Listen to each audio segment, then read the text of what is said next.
Okay, the third type of problem here is a no solution or an infinite solutions problem. Okay, and I just want to show you what these look like. So if you ever run across a weird situation where you don't get a number for x, this is how you approach it. Step one, in a problem like this, the first thing I'd do would be to distribute. So I'm going to take the 4x and distribute to the x and the 3.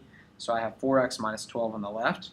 On the right, I have 7x. Now the negative sign distributes, so I'm going to distribute the negative to the 12 and the negative to the 3x. Now I'm going to go through and combine like terms on the right side. So I have 4x minus 12 on the left equals 7x minus 3x is 4x minus 12. Well, this is strange, isn't it? Those are the same thing. You could stop here if you wanted to. If you decided you want to go ahead and get the x by itself, what you'd end up doing is adding 12. This is not necessary, but I'll just show it to you. So you have 4x is equal to 4x, because the 12s go away on both sides. And then you would say what, like divide by 4 or something? And you would end up with x equals x. Like, this is just very strange, isn't it? And when you get to a problem and you hit a point like this right here, okay, and you find a statement like 4x minus 12 equals 4x minus 12, and it makes perfect sense. It's like, duh, of course it does. This is called an infinite solutions problem. There are an infinite number of values that you could put in that would solve this problem. In other words, we're going to write the phrase all real numbers. And that's our fancy math speak for, hey, any value will be fine. Try it out. Plug in the number 3. 3 minus 3 is 0. 4 times 0 is 0. Okay? 3 times 3 is 9.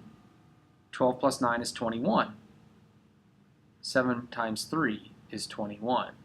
So you have 0 on the left, and you have 21 minus 21 on the right. It's 0 as well. 0 equals 0. Hey, 3 worked out. That was a solution.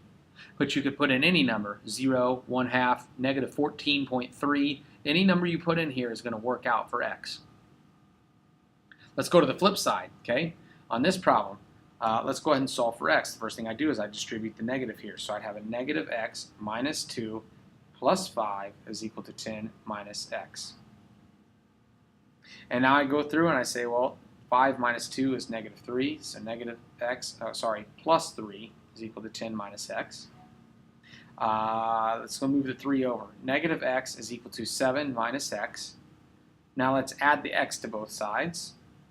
And I end up with 0 is equal to 7 because the x's go away on both sides. 0 equals 7. What's going on here, right? 0 doesn't equal 7, and most certainly doesn't equal 7. And so when you end up with a nonsensical statement, something that is not a does statement. See, over here, the two sides are the same. 4x minus 12 equals 4x minus 12. Of course it is. Over here, you end up with 0 equals 7. Of course it's not. There's no way, right? And so this is called a no solution example. Okay, there's no solution to this. There's not a single number that you could put in for x that would make this statement true. Hopefully that makes sense. Those don't show up that often, but when they do, we need to know how to approach it. So just look for either a statement that makes complete sense or a statement that makes no sense, and that gives you an idea that, hey, wait a second, this is one of those special situations.